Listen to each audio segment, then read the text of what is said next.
Naquela noite, Jacó levantou-se, tomou suas 2 mulheres, suas 2 servas, seus 11 filhos para atravessar o lugar de passagem do Jaboque. Depois de havê-los feito atravessar o ribeiro, fez passar tudo também que possuía. E ficou Jacó sozinho. Então veio um homem que se pôs a lutar com ele até o amanhecer. Quando o homem viu que não poderia dominá-lo, tocou na articulação da coxa de Jacó, de forma que lhe deslocou a coxa enquanto lutavam. Então o homem disse: "Deixe-me ir, pois o dia já desponta." Mas Jacó lhe respondeu: "Não te deixarei ir, a não ser que me abençoes." O homem lhe perguntou: "Qual é o seu nome?" "Jacó", respondeu ele. Então disse o homem: "Seu nome não será mais Jacó, mas sim Israel, porque você lutou com Deus e com os homens e venceu." Prosseguiu Jacó: "Peço que digas o teu nome."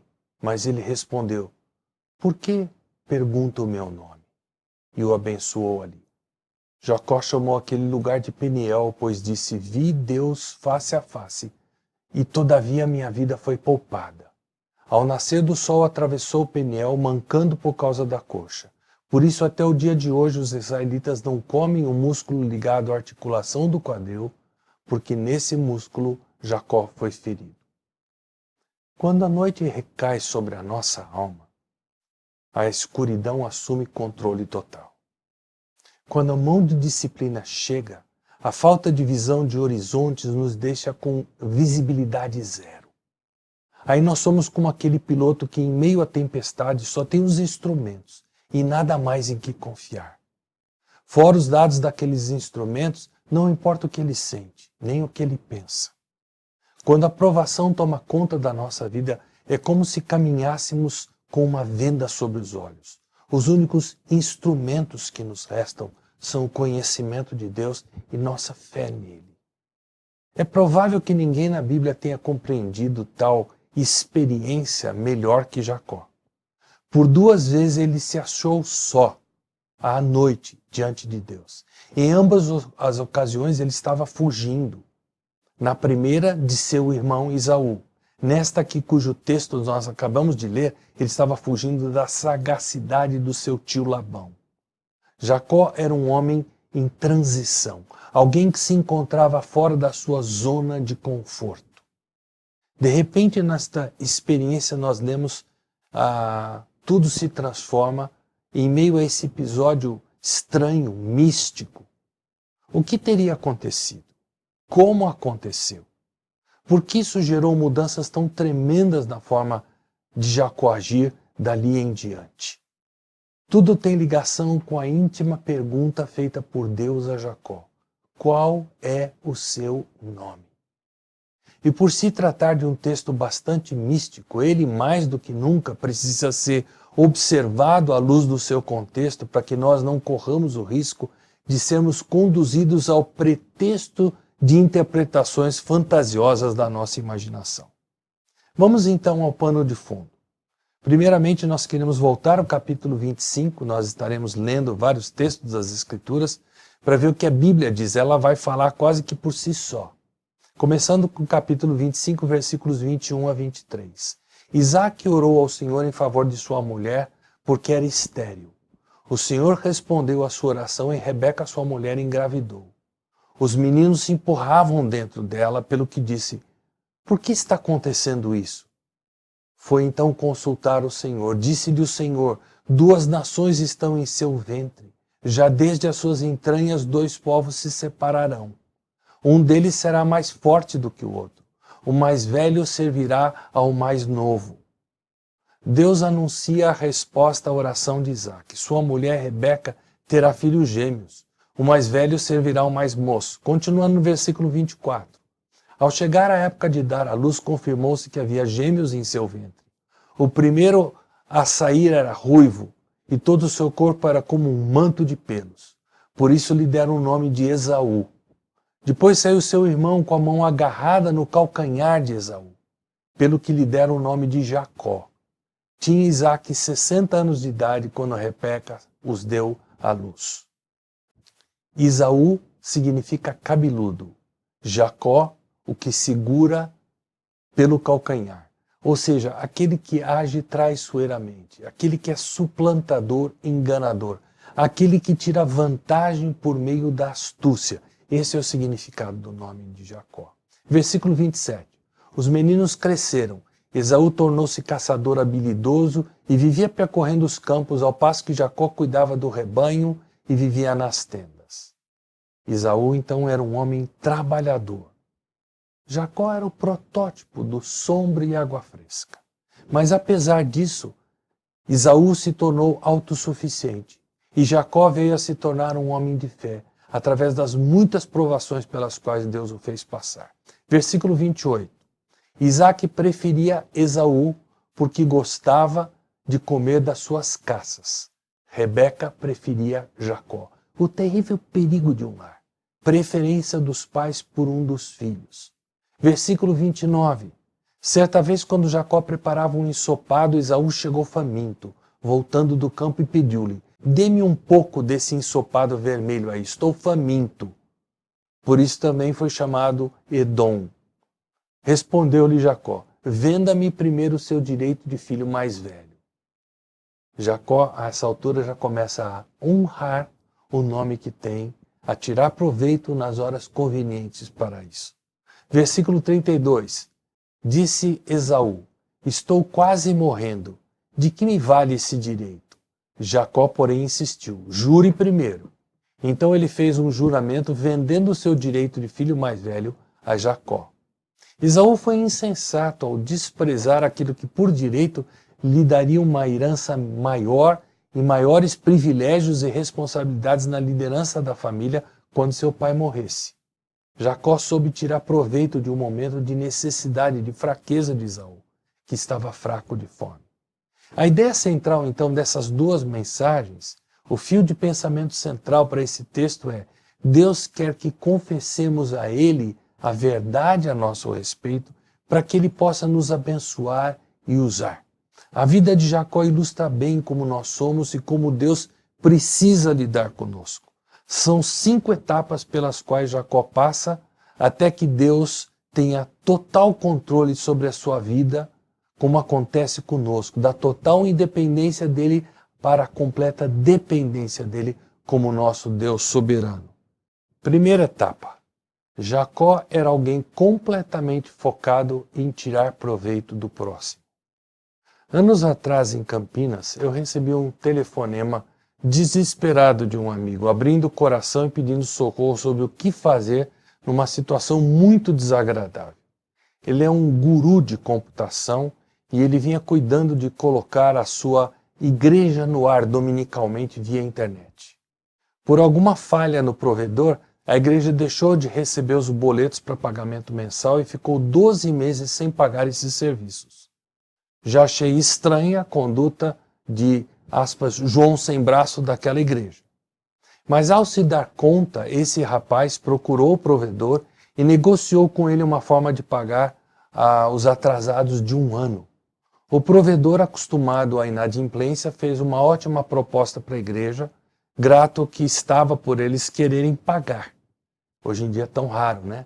Pagaria o preço de serviços durante 1 ano e ainda sairia menor do que se hoje eles fossem contratar o serviço. Esse rapaz, meu amigo, passou a informação à administração da igreja para que sacramentasse um negócio oficialmente. Para sua surpresa, ele ficou sabendo que a igreja, consciente de que o provedor é que tinha deixado de cobrar e agora passava por uma fase financeiramente apertada, foi lá e ofereceu pagar 1/3 do valor devido para quitar a dívida. O provedor, com receio de não receber nada, topou.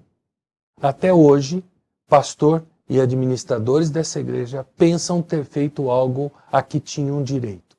Para mim, soa mais como o espírito de Jacó revivido, ressuscitado. Eu pergunto, que tipo de ideia o provedor faz desses crentes? Que testemunho foi esse para esse homem que não conhece a Jesus? Jacó era esse tipo de homem, talvez o modelo para muito empresário ou empregado que se diz crente hoje em dia. Marcou bobeira, eu aproveito mesmo. Mas Jacó não parou por aí, porque ser suplantador era a massa do seu sangue, era estilo da sua vida. Gênesis 27:1. Tendo Isaque envelhecido, seus olhos ficaram tão fracos que ele já não podia enxergar. Certo dia chamou Esaú, seu filho mais velho, e lhe disse: Meu filho. Ele respondeu: Estou aqui. Disse-lhe Isaque: Já estou velho e não sei o dia da minha morte. Pegue agora as suas armas, o arco e a aljava, vá ao campo caçar alguma coisa para mim. Prepare-me aquela comida saborosa que tanto aprecio e traga-me para que eu a coma e abençoe você antes de morrer. Devido à má comunicação reinante em seu lar, Isaque não estava consciente da venda do direito do filho mais velho, Esaú, para Jacó. Muito provavelmente, Rebeca havia manipulado as coisas para que o marido não descobrisse. Rebeca cria piamente que seu marido era o cabeça do lar, mas ela cria também que ela era o pescoço que virava a cabeça para onde ela bem entendesse. Versículo 5. Ora, Rebeca estava ouvindo o que Isaque dizia ao seu filho Esaú. Quando Esaú saiu para o campo para caçar, Rebeca disse a seu filho Jacó: Ouvi teu pai dizer a seu irmão Esaú: Traga-me alguma caça e prepara-me aquela comida saborosa para que eu a coma e o abençoe na presença do Senhor antes de morrer. Agora, meu filho, ouça bem e faça o que eu lhe ordeno. Vá ao rebanho e traga-me 2 cabritos escolhidos para que eu prepare uma comida saborosa para seu pai, como ele aprecia. Leve-a então a seu pai para que ele a coma e o abençoe antes de morrer. Rebeca havia resolvido que Jacó era quem merecia a bênção do pai. Então ela arquiteta um plano. Diferente do direito do filho mais velho, a bênção que o pai dava naquela época antes de morrer tinha força de lei. Seria equivalente ao documento que hoje nós chamamos de testamento. Versículo 11. Disse Jacó a Rebeca, sua mãe: Mas meu irmão Esaú é peludo e eu tenho pele lisa. E se meu pai me apalpar? Vai parecer que estou tentando enganá-lo, fazendo de tolo, e em vez de bênção trarei sobre mim maldição. Jacó tinha consciência do perigo de ser descoberto. Ele tinha medo de ser descoberto. E nós, por também sermos suplantadores, por herança recebida do nosso pai Adão, nós receamos a verdade, receamos que nos descubram, e tantas vezes por isso nós vivemos com máscaras. Quem se assenta ao nosso lado na igreja, no trabalho, ou mesmo em casa, não sabe realmente quem nós somos. Os próximos versículos mostram Rebeca manipulando a situação com tudo que tem direito para que Jacó seja abençoado pelo pai. Versículo 13. Disse-lhe sua mãe: Caia sobre mim a maldição, meu filho. Faça apenas o que eu digo. Vá e traga-os para mim. Então ele se foi, apanhou-os e os trouxe à sua mãe, que preparou uma comida saborosa, como seu pai apreciava. Rebeca pegou as melhores roupas de Esaú, seu filho mais velho, roupas que tinha em casa, e colocou-as em Jacó, seu filho mais novo. Depois cobriu-lhe as mãos e a parte lisa do pescoço com as peles dos cabritos, e por fim entregou a Jacó a refeição saborosa e o pão que tinha feito.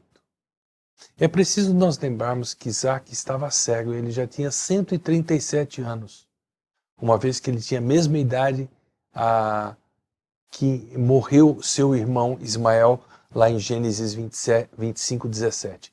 Nesse próximo episódio, Jacó tira proveito da cegueira e da idade do pai e mente várias vezes, de várias maneiras e até em nome de Deus. E por também sermos suplantadores, enganadores por natureza adâmica, nós desencadeamos o célebre processo de que uma mentira puxa a outra. Versículo 18. Ele se dirigiu ao pai e disse: Meu pai. Respondeu ele: Sim, meu filho, quem é você? Jacó disse a seu pai: Sou Esaú, seu filho mais velho. Fiz como o Senhor me disse. Agora assente-se e coma do que eu cacei para que me abençoe. Isaque perguntou ao filho: Como encontrou a caça tão depressa, meu filho? Ele respondeu: O Senhor, o seu Deus, a colocou no meu caminho. Então Isaque disse a Jacó: Chegue mais perto, meu filho, para que eu possa palpá-lo e saber se é você mesmo realmente o meu filho. Perceba o clima de desconfiança. Jacó aproximou-se do seu pai Isaque, que o apalpou e disse: A voz é de Jacó, mas os braços são de Esaú. Não o reconheceu, pois seus braços estavam peludos, como de Esaú seu irmão, e o abençoou. Isaque perguntou-lhe outra vez: Você é mesmo meu filho Esaú? E ele respondeu: Sou. Então lhe disse: Meu filho, traga-me da sua caça para que eu a coma e o abençoe. Jacó a trouxe e o pai comeu. E também trouxe vinho e ele bebeu. Então seu pai Isaque lhe disse: Venha cá, meu filho, e dê-me um beijo. Ele se aproximou e o beijou. Quando sentiu o cheiro das suas roupas, Isaque o abençoou, dizendo: Ah, o cheiro de meu filho é como o cheiro de um campo que o Senhor abençoou. Que Deus lhe conceda do céu orvalho e da terra riqueza, com muito cereal e muito vinho. Que as nações o sirvam e os povos se curvem diante de você. Seja senhor dos seus irmãos e curvem-se diante de você os filhos da sua mãe. Malditos sejam os que o amaldiçoarem e benditos sejam os que o abençoarem. E aí Isaque profere a bênção sobre Jacó. Jacó chegou a vestir as roupas de Esaú para enganar o pai e receber a bênção. Por também sermos enganadores, chegamos por vezes a vestir a roupagem espiritual dos outros, para sermos apreciados pelos homens. E por vezes até nos iludindo a ponto de que podemos enganar a Deus e receber dele a bênção também. Isso nos conduz à segunda etapa de vida de Jacó. Jacó passou a se concentrar em fugir das consequências das suas decisões.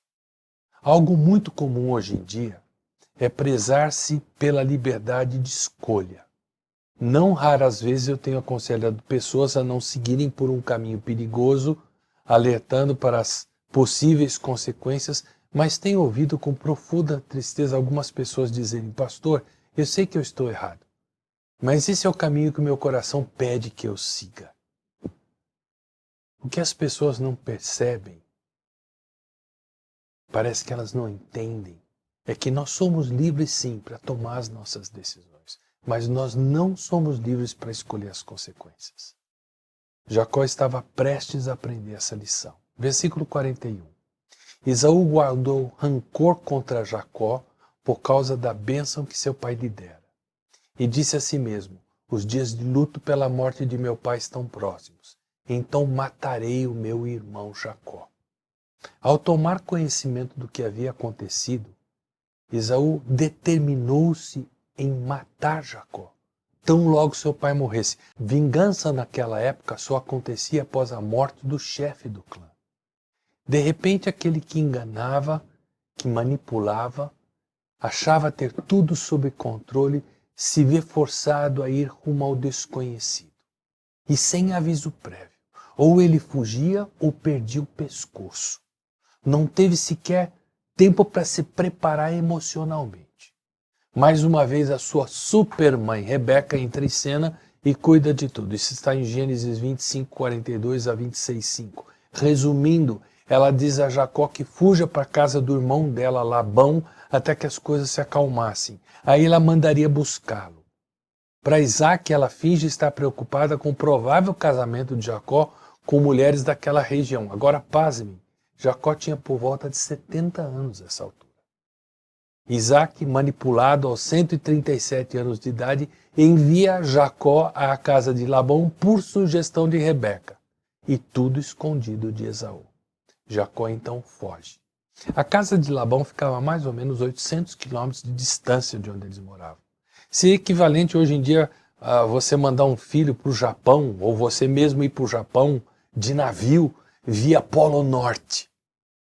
Quando nós nos encontramos numa viagem dessas, fugindo rumo ao desconhecido, certamente a nossa alma alimenta incertezas e ansiedade. Quando nós estamos fugindo, invariavelmente nós nos sentimos completamente sós. Não ousamos confiar em ninguém porque projetamos o que nós somos para todo mundo à nossa volta. Imaginamos que todos estejam contra nós. Sentimos-nos abandonados. No caminho, com tudo isso passando pela sua mente, Jacó também numa noite sonha e ouve de Deus em sonho a promessa de proteção, de numerosa descendente, de posse de toda aquela região. É um texto que merece um sermão só para ele. Portanto, nós não vamos explorá-lo agora. Gênesis 28, 10 a 22. Quando Jacó chega a seu destino, ele conhece a belíssima Raquel. e ele fica apaixonado por ela. Isso nos conduz à terceira etapa da vida de Jacó a partir desse momento. Jacó passa a receber o mesmo tratamento dispensado a seu irmão. Jacó estava tão caído por Raquel que ele criou uma armadilha para ele mesmo.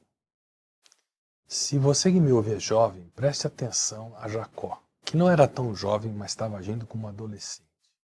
Quando você sentir o coração disparar por causa dela ou por causa dele, não tome decisão nenhuma nesse momento. Não invente projetos nessa hora. É a mais absoluta fria. Quer ver só? De tão caidaço que Jacó estava por Raquel, ele se ofereceu para trabalhar 7 anos para Labão, pai de Raquel. Imagine-se chegando ao pai da menina que faz seu coração disparar, capotar e se oferecer para trabalhar 7 anos para ela ser sua esposa. Só que você não é do ramo, meu querido. Trabalho, teu negócio é papai pagar tudo, faculdade. Já tem 10 anos que você está no mesmo curso. Mas tudo bem, papai até te deu um carro no final do ano passado porque você só bombou 5 matérias. Aí você se oferece a trabalhar 7 anos. Esse era Jacó. E Labão, que não era bobo nem nada, aceitou. Passados os 7 anos, Jacó cobrou de Labão e a Bíblia relata, Gênesis 29, 22 em diante. Então Labão reuniu todo o povo daquele lugar e deu uma festa. Mas quando a noite chegou, deu sua filha Lia a Jacó, e Jacó deitou-se com ela. Labão também entregou sua serva Zilpa, sua filha, para que ficasse a serviço dela. Quando chegou a manhã, lá estava Lia. Então Jacó disse a Labão: "O que foi que você me fez? Eu trabalhei por Raquel, por que você me enganou?" Labão respondeu: "Aqui não é costume entregar a filha mais nova em casamento antes da mais velha. Deixe passar esta semana de núpcias e lhe daremos também a mais nova em troca de mais 7 anos de trabalho." Jacó concordou. Passou aquela semana de núpcias com Lia e Labão lhe deu sua filha Raquel por mulher. Labão deu a Raquel sua serva Bila para que ficasse a serviço dela. Jacó deitou-se também com Raquel, que era sua preferida, e trabalhou para Labão outros 7 anos. Naquela época, a festa de casamento durava até uma semana. A comida e a bebida rolavam à vontade.